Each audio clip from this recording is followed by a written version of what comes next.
Holy.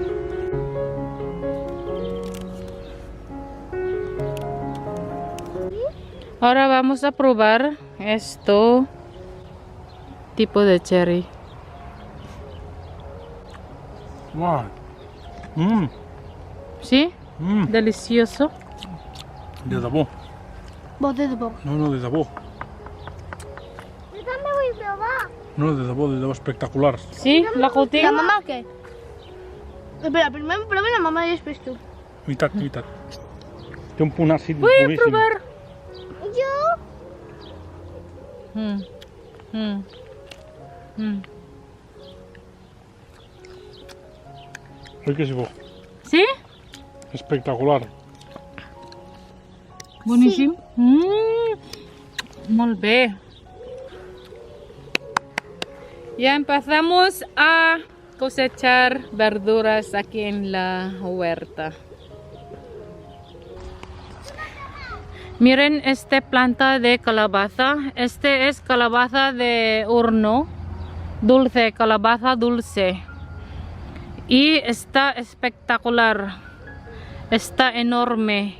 Enormesísima la calabaza.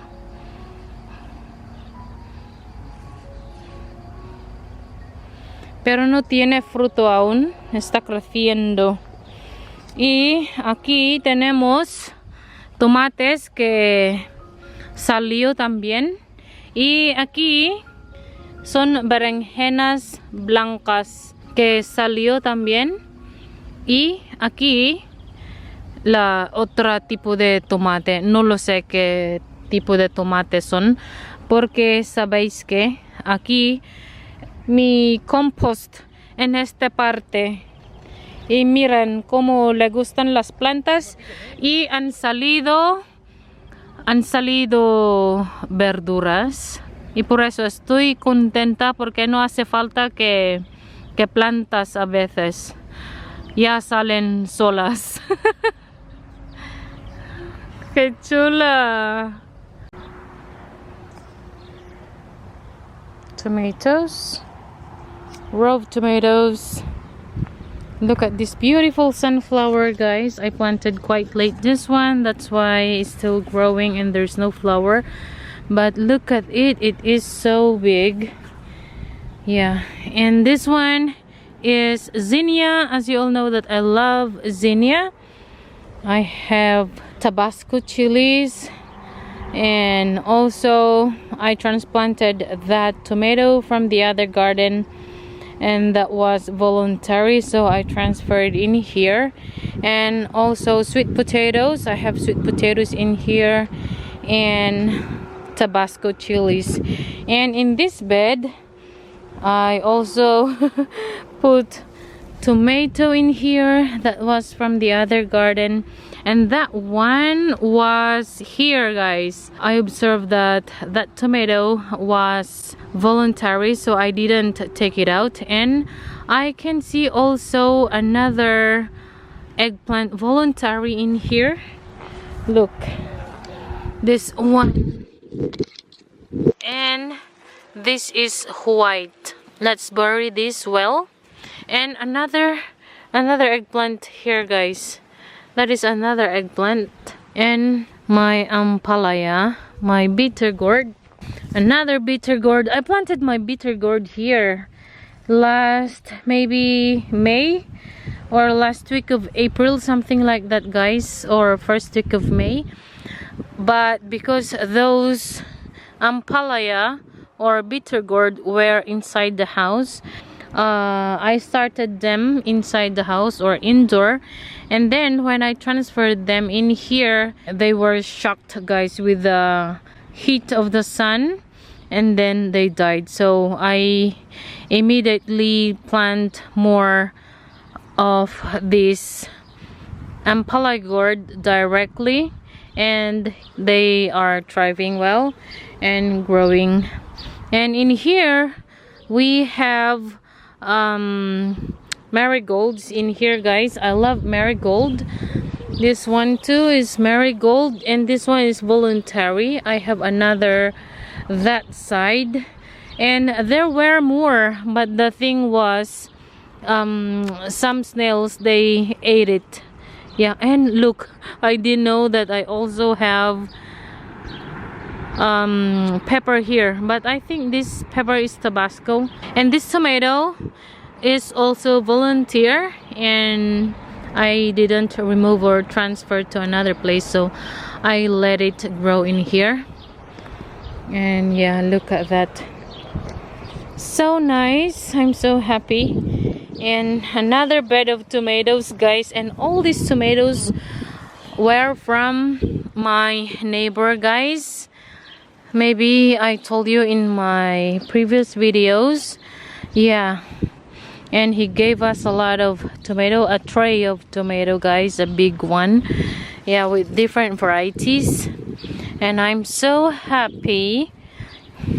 But the thing is, we didn't put any trellis, and they are lying on the ground. Yeah, and this is the marigold that I told you, guys. I'm not sure if I'm going to transfer. If I'm going to transfer this, maybe is it going to live, or better to leave it here? But the thing is, I have these tomatoes, so let's take the leaf of this tomato. So this marigold will breathe a little bit. Yeah, I am trimming. I am taking out some of the suckers. Yeah, look, this is the sucker, guys.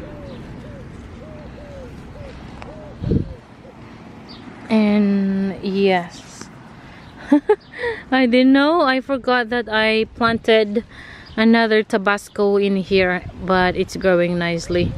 I'm happy.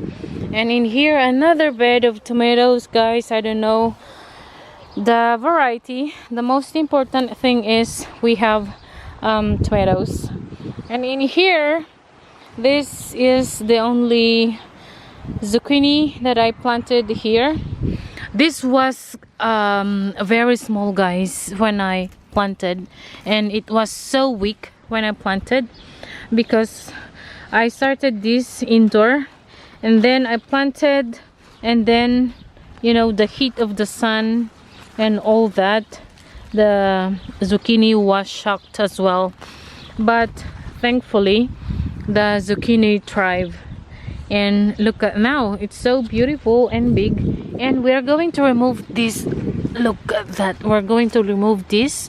This wasn't pollinated properly, that's why, guys, it's like that. But we're going to remove it, so the zucchini plant will not put the energy into trying to grow this. Yeah, so let's remove that one. And I planted my beets that side, guys, but I took them out and gave it to, I thought the beets were bitter. I didn't try anything, but because it was few months or many months already, so I thought that it's not good to consume, so I gave it to our goats. And then a friend of me called, and she said that she just harvested her beets. And I told her, when did you plant your beets? I planted last October, she said, and I just harvested it. And then, what? Oh my goodness, I thought that it's not consumable. That's why, guys. Yeah, and that's it. Also, those squash, guys, I also started these ones indoor, but yeah, they are growing nicely. I thought they're not going to live, guys. And also our slender Jupiter ate, guys, some of the leaves. That's why it's not that so nice, but it's starting to become okay again. This one, yes, look at that, and it's beautiful. All right, guys, so this is the other bed of my onions. The first one, guys, they are the ones that I planted earlier in April, and then maybe after 3 weeks, something like that, then I planted these ones, guys. Yeah, they are not that big yet. They are still growing, but as you can see, the bulb, yes, this, the bulb, another one there, here, they're still growing, guys. They are not ready yet because, as I've said, that I planted these ones 3 weeks later. And yan, here as well. And I think I have to clean this one, guys. That way I will have good size of onions. I started cleaning already, but I need time to clear this because the weeds, guys, overtook it. This one, look there. So I think, guys, I'm going to harvest the onions that I have in the other garden, and then after that with this one, guys. And I told you in the last video, guys, that the other one, the one that I planted in the raised bed, they're not growing that nicely. They are still small. My husband and I thought about that maybe they don't like the compost. That compost, I purchased it to the store, and I think too much compost, guys, and they don't like too much. But these ones, yes, they are growing. Hopefully I will have good size or decent size of these onions, guys, so we will have enough onions for the whole year round again. And yesterday, guys, I finished the last onions from the last year's harvest. Yeah, I finished yesterday. So if I'm going to cook something, I'm going to harvest the onions in the garden and use that. And we are now in the first week, not first week, but first day of July 2024. And maybe I have to leave it for 2 more weeks of the onions that I have in the other garden, and then after that I'm going to harvest it. Yesterday it rained a lot. Yes, 50 centimeters, I think, per cubic. Yes, guys, and it rained a lot yesterday. So I thought, oh my goodness, because my plan is to harvest my onions maybe this weekend or next week, but because it rained a lot, so maybe I'm going to harvest, yeah, in 2 weeks time or 3 weeks time, guys. I'm going to check it. Yeah, I'm going to observe my onions. And also, if you remember that I harvested my garlics in here, guys, I'm going to show you later how the garlics are now, because I think it's been 3 weeks curing already, so they can be used now, guys. Yeah, I am very excited. But the thing was, I purchased a kilo of garlics, guys, from the store where I go and buy bulk food. And OMG, those garlics are soft neck and they store so well, and I'm still using those. Once I finish using those, and then I'm going to use my garlics that I harvested from here. Those were neck garlic, guys, so they last maybe 6 to 8 months. Yeah, 6 months to 8 months, something like that. Soft neck garlics, they stores better. So if you want to have a year's supply of garlics, you have to choose the soft neck, guys. And the soft neck garlics, they don't have the the garlic scapes, like the hard-neck garlic, guys. Yeah. So there you go. But because every time I cook, yes, every time I saute, I always use my garlics, my onions. So ayun, it's all worth it, guys, na magtanim ng marami if you really love cooking, if you always cooking, if you are cooking from scratch, as in it's worth it talaga na magtanim ng maraming ganon, maraming onions, maraming tomatoes, because you can preserve tomatoes as well. You can make salsas, marinara sauces, many things, guys. Yeah, and of course the onions. And that's why, because we only have 6 months, guys. 6 months span of planting, so we can plant everything we can, especially the vegetables or the plants that we love. That's why I plant a lot, guys, because I want to preserve, and that way I can have something to use in winter, or in winter and spring. And then in spring we can start to plant again. That's why, guys. And meron pa akong mga frozen na zucchinis from last year, because I really had a very good harvest of zucchinis last year. So I am so happy, guys.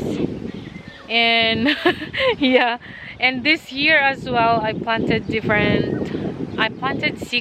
into the other garden and 1 in here.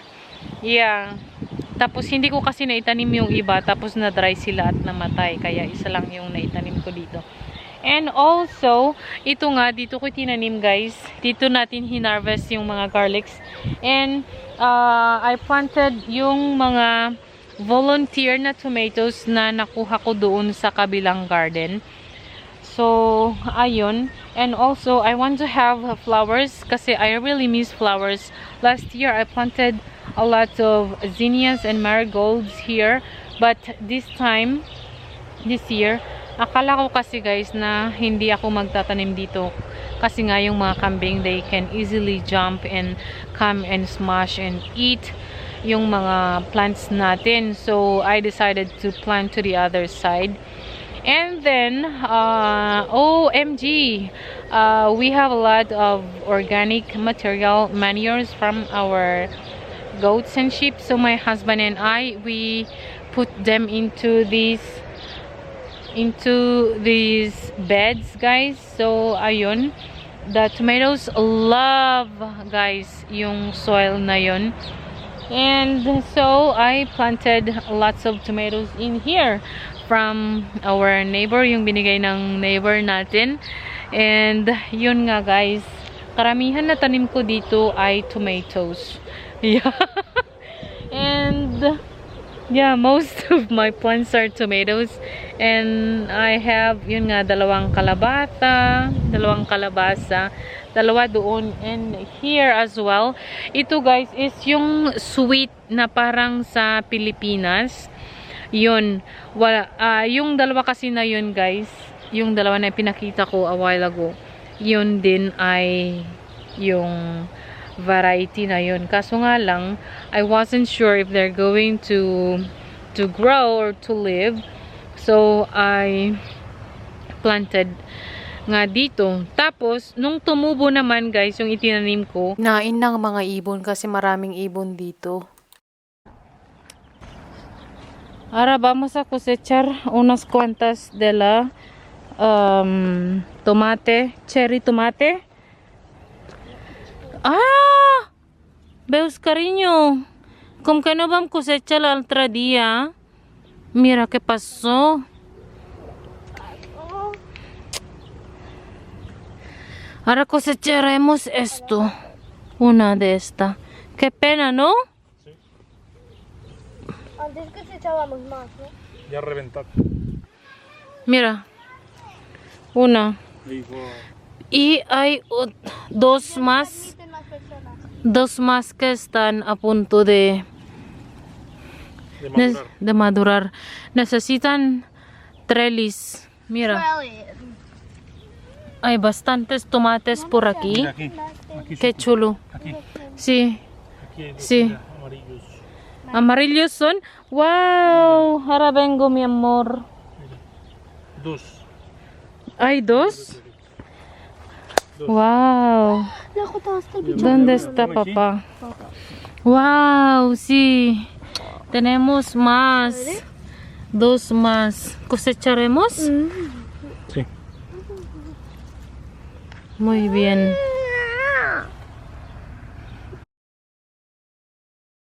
Naubos na ang memory ng camera natin.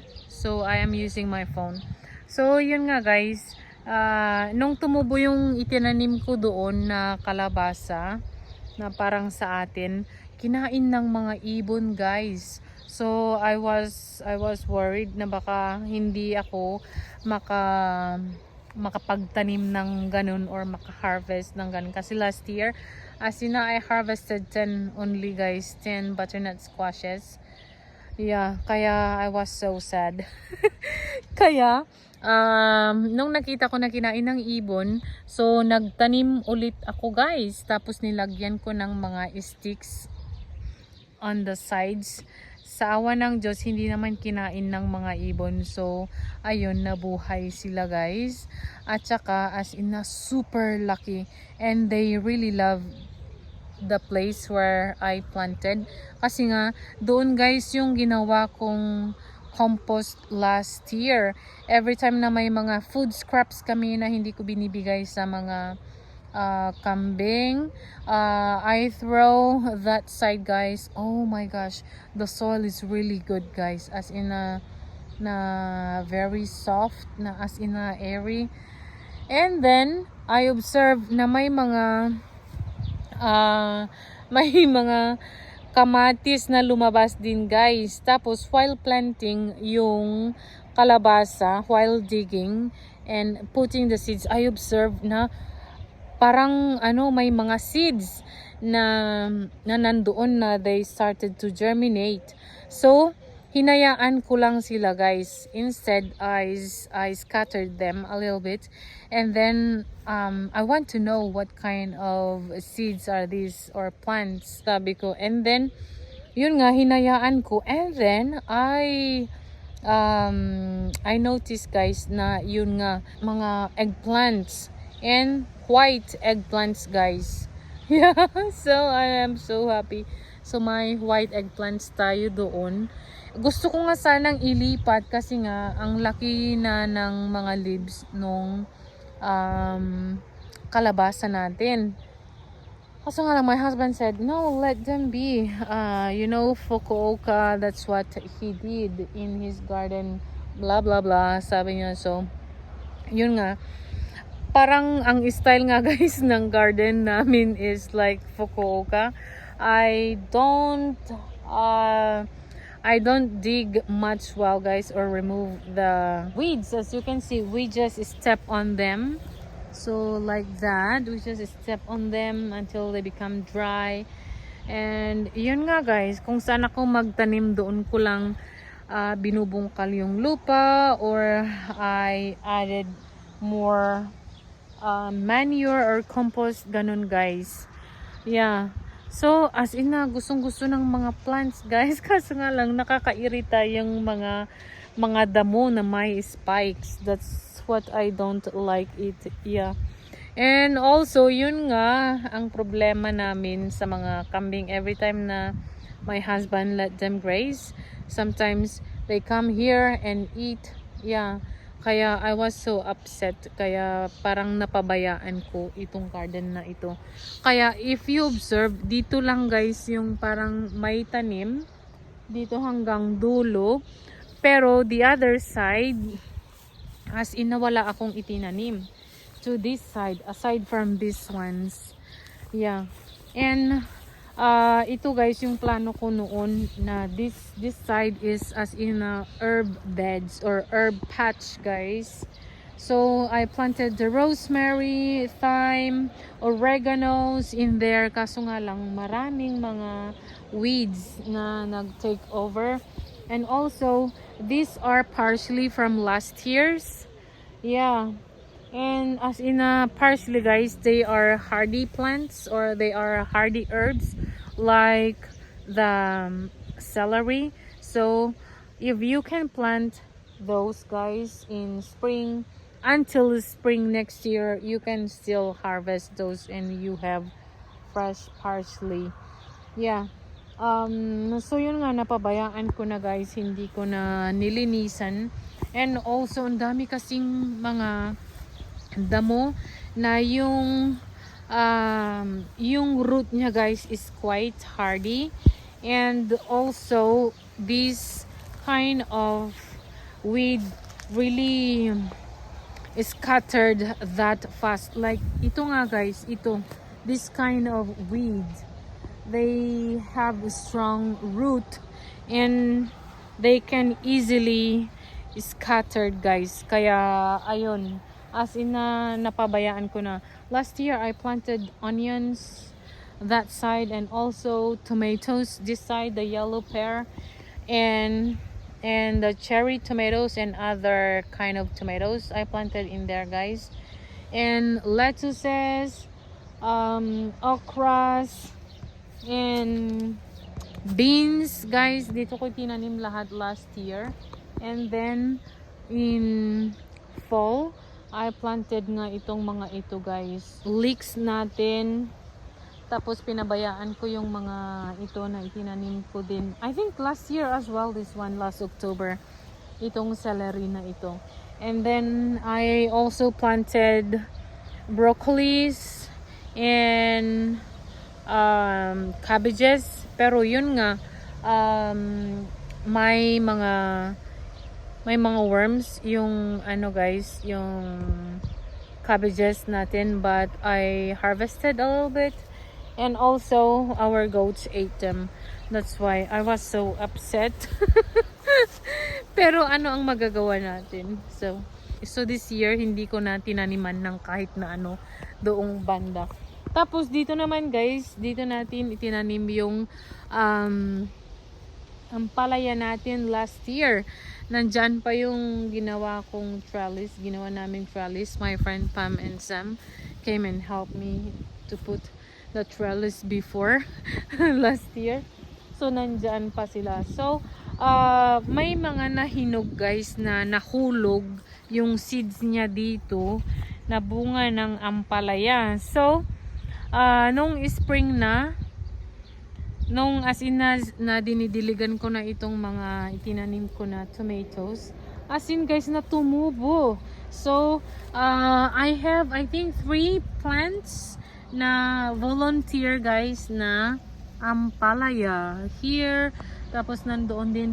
And also maraming tomatoes, guys, na maybe cherry.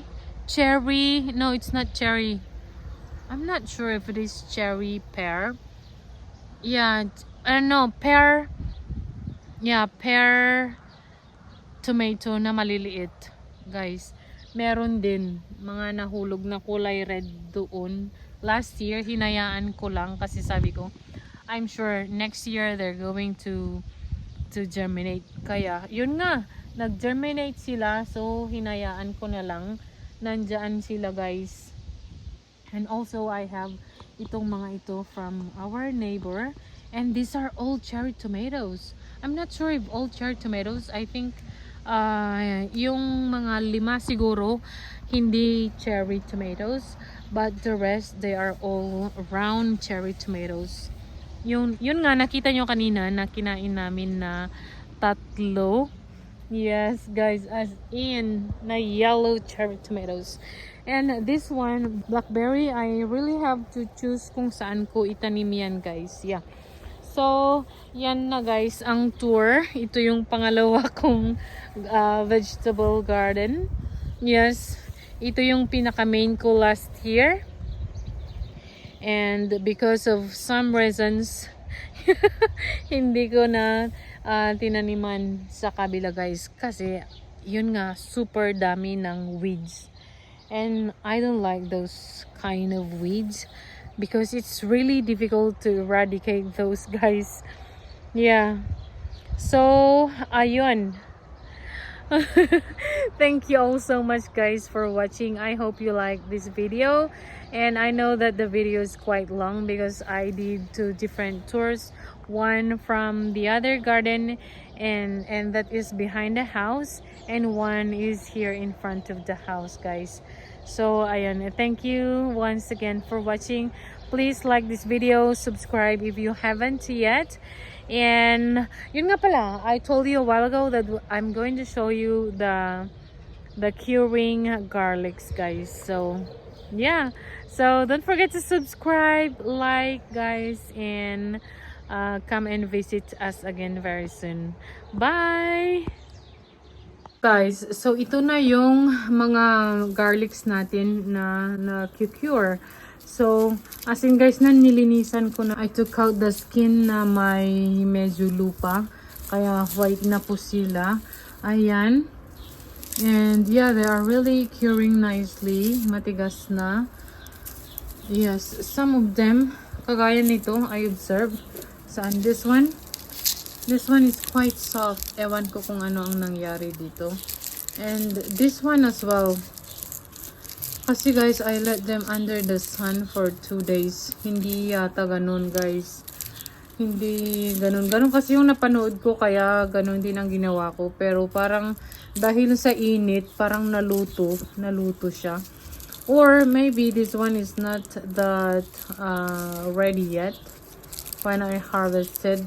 Kaya itong dalawa na ito, parang half of them is soft and half of them is hard. Yeah, so we're going to use this first. So ayan guys, na-dry na yung leaves nila. So may gagamitin na tayo na pang luto anytime. Ayan, dyan ko na inihang guys. So once I harvest the onions, I'm going to hang them here as well. Dito ko din sila i-cure guys. Dito sa porch. Porch ng bahay.